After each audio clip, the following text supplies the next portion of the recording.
máquina anônima e impessoal da sociedade industrial.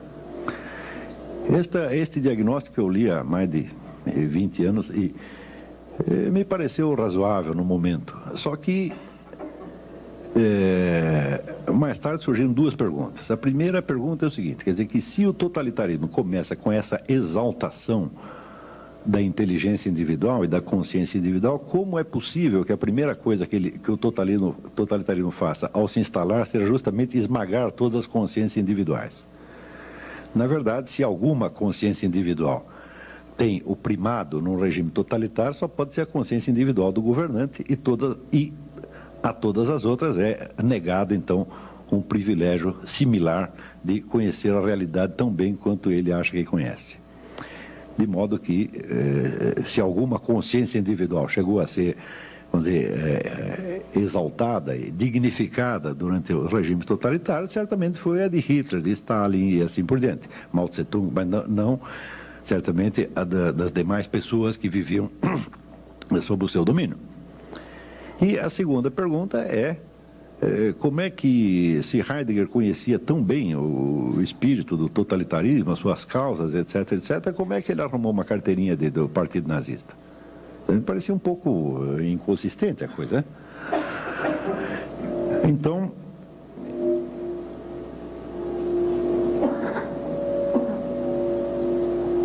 examinando a coisa por este lado, a gente pode observar que uma das promessas iniciais do Partido Nazista e que pareceram mais sedutoras ao público da época foi justamente a crítica da sociedade industrial moderna e o apelo ao arraigamento cultural, daquele negócio de sangue e solo.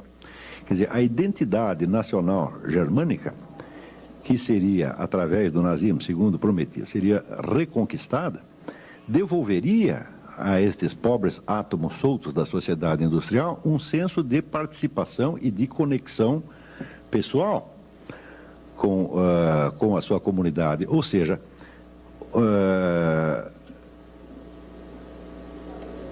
voltaria a restaurar um senso dentro da distinção de sociedade e comunidade. Quer dizer, o nazismo prometia uma restauração do senso de comunidade, tá certo? Sobretudo através, vamos dizer, da ligação com os símbolos nacionais, com o culto da raça, esse negócio todo. E isso pareceu ao público, então, bastante atraente durante algum tempo.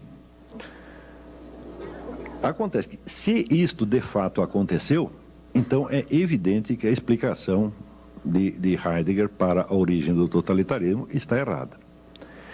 Quer dizer que ele diz que o totalitarismo está intrinsecamente associado à impessoalidade da sociedade moderna, que destrói as culturas tradicionais e solta os indivíduos num mundo anônimo, para assim dizer, num deserto de relações humanas, nos quais ele só tem, vamos dizer, entre si uma ligação funcional e econômica, e já não mais os laços pessoais que tinham, vamos dizer, com tradição, religião, aldeia, etc., etc.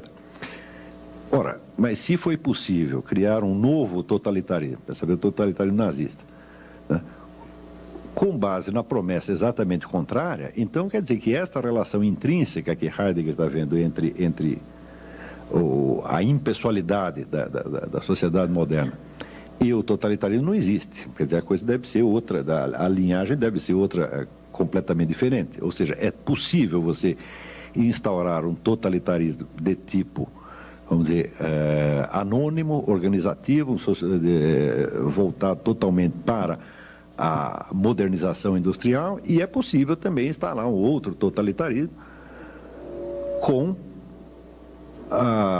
vamos dizer, o apelo justamente contrário, quer dizer, com o apelo comunitário, o apelo à raça, ao passado, à tradição nacional, etc., etc., né? E havia as duas possibilidades. Porém, a coisa não terminava só aí. Quer dizer, aí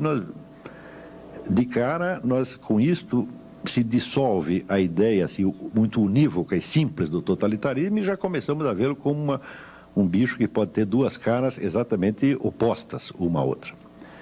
Porém, essas duas caras também não eram unívocas, porque No totalitarismo comunista, embora ele fosse de tipo cosmopolita, quer dizer, embora fosse, se apresentasse como um movimento ainda mais modernizante e ainda mais racionalizante até do que o capitalismo, ele também, de algum modo, cultivava o senso de comunidade, tá certo? Através exatamente da participação no partido. Quer dizer, o partido se tornava, vamos dizer, um novo elo de solidariedade entre as pessoas, né? Substituindo os elos de família e de tradição que tinham sido perdidos. Nós podemos observar, quando nós estudamos a história da cultura que se criou em torno do movimento comunista, e nós vemos a quantidade de sentimentalismo que está associado a esta cultura. Por exemplo, no tempo que se falava do paizinho Stalin, ou hoje, quando as pessoas veem a juventude de Che Guevara e derramam lágrimas, né? Existe toda uma cultura sentimentalística que cria um elo de solidariedade. Eu mesmo, no tempo que eu pertencia ao partido, que foi durante 3 anos apenas, eu me sentia integrado naquele movimento, não só politicamente, mas humanamente. Estudando a coisa com um pouco mais de atenção pelo lado comunista, eu cheguei à conclusão de que houve tantas versões diferentes da ideologia comunista e tantas propostas diferentes relativas ao regime comunista que nós não conseguiríamos, de maneira alguma, defini-lo como um movimento ideológico unívoco. Existem ideologias comunistas e existem regimes comunistas concebíveis, mas tem uma coisa que tem unidade, é a unidade da cultura comunista. Quem quer que participe de um movimento esquerdista, ele se integra, de certo modo, não num movimento ideológico unívoco, ele pode ter divergência com todo mundo ali, mas qualquer que seja a linha a que ele pertença, ele se integra na cultura e, sobretudo, na cultura psicológica do movimento comunista. E essa cultura psicológica, ela envolve o indivíduo sob todos os lados. Quer dizer, você trabalha com comunistas, você vai no bar com comunistas, você faz festa com comunistas, você está sempre cercado daquelas pessoas que lhe dão um senso de identidade e de pertinência e até de irmandade. Tá certo? Então, peraí, o comunismo, que seria o totalitarismo mais seco, mais frio e mais racional, ele também tem esse componente emocional e comunitário profundo. E, por outro lado, o totalitarismo nazista, cuja ideologia, cujo discurso era voltado para o apelo comunitário, para a volta às raízes, etc., etc., ele, por outro lado, ele tinha um processo de modernização industrial tão racional, tão frio e tão desumano quanto qualquer outro. Está compreendendo? Então, isto observando só pelo lado ideológico, não estou falando das realizações criminosas dos dois regimes. Abstraindo isto, vamos fazer de conta que comunistas e nazistas eram boas pessoas, que nós não temos nada contra eles e que estamos apenas examinando as ideias deles, né? Ou seja, só examinando com o máximo de frieza e de isenção e levando em conta somente as ideias, nós daqui a pouco, por trás dessas ideologias tão bem justificadas, né, que uma fala, vamos dizer, em nome do senso de justiça e igualdade, e outra fala em nome do senso de comunidade e do resgate dos pobres átomos anônimos desarraigados na sociedade industrial. Quer dizer, por trás de toda esta bela conversa vai começar a aparecer o lado monstruoso já, sem nem precisarmos apelar ao reino dos fatos.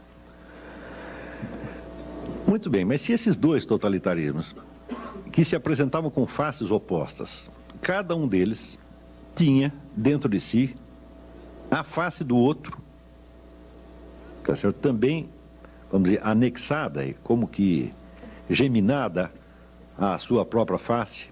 Quer dizer, havia, vamos falar de um totalitarismo societário, um totalitarismo comunitário. Esses termos são provisórios, eu ainda não achei os termos adequados para isso, mas para simplificar a guerra, diremos que o socialismo era um totalitarismo societário, tá certo?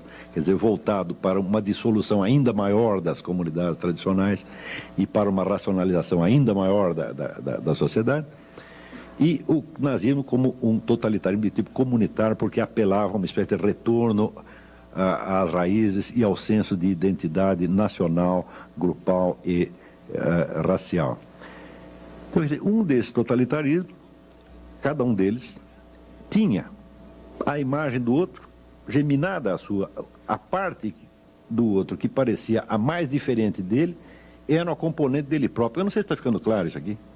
Está entendendo? Se houver qualquer dúvida, vocês me param, porque esse negócio é confuso mesmo, entendeu? Não, eu estou há anos fazendo o melhor que eu posso para ver se eu consigo achar, quer dizer, as pistas direitinho, consiga mapear esta coisa, dizer o que está acontecendo, afinal de contas, o que é isso, né? E naturalmente todos nós podemos errar, e às vezes a massa de informações que tem nisso é tão grande que eu mesmo acabo me atrapalhando. Então, isso vamos dizer, esta observação de que os dois totalitarismos, eles eram opostos na sua ideologia. Ideologia quer dizer um discurso pretextual. O que eu chamo de ideologia sempre é isso, né? A ideologia nunca diz o que você vai fazer. Ele diz em nome do que ele quer que você pense que ele está agindo. Não é isso? Talvez seja a melhor definição de ideologia essa. É um discurso pretextual, né? Então, se pegamos, vamos dizer, um partido qualquer, ele sempre terá dois programas. Tem um programa interno que é para a sua orientação, tá certo? Quer dizer, o que ele vai fazer realmente, a sua estratégia, etc, etc. E tem o discurso de autojustificação ideológica, que é o que ele quer que os outros pensem que ele está fazendo, mas que às vezes não é exatamente o que está fazendo.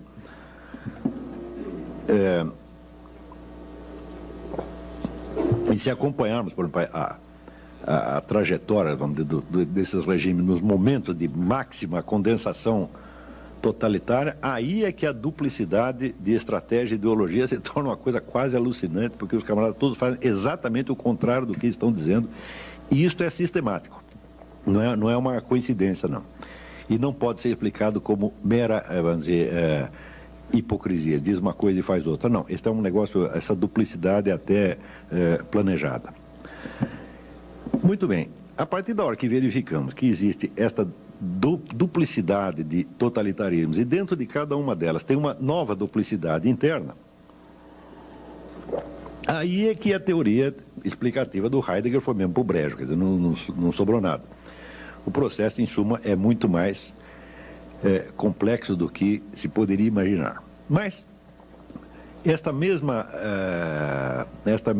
dualidade que nós usamos agora de comunidade e sociedade, ainda pode nos servir como uma pista para investigar isso aqui, no seguinte sentido. Em toda a sociedade humana que existiu até hoje, toda e qualquer sociedade humana, sempre existe, por um lado, os papéis sociais que as pessoas desempenham, ou seja, a identidade social que cada um tem, como, por exemplo, no momento eu me compreendo a mim mesmo como conferencista e vocês como auditório de conferencista, né? O Arthur Rotenberg se entende a si mesmo como presidente da Hebraica, etc, etc. Vamos dizer, são as identidades que nós desempenhamos na sociedade, com as quais nós nos mostramos e nos compreendemos a nós mesmos na sociedade.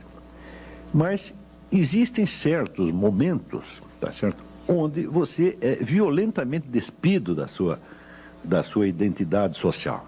Por exemplo, no instante que você é assaltado na rua, tá certo? Aí um sujeito encosta um revólver na sua cabeça, tá certo?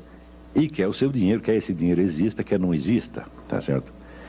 Então, neste momento, todas as ligações que você tem na sociedade falham. Você está separado de tudo e você está reduzido à condição humana no seu sentido mais físico, tá certo? Você é apenas um corpo humano vivente que pode estar morto dali 2 segundos. Ou seja, os seus compromissos sociais não contam mais, os seus deveres sociais não têm mais a mínima importância, naquele momento você está dispensado de todos eles, e os benefícios que você espera obter da sociedade também não existem. Uma outra circunstância onde você é desligado da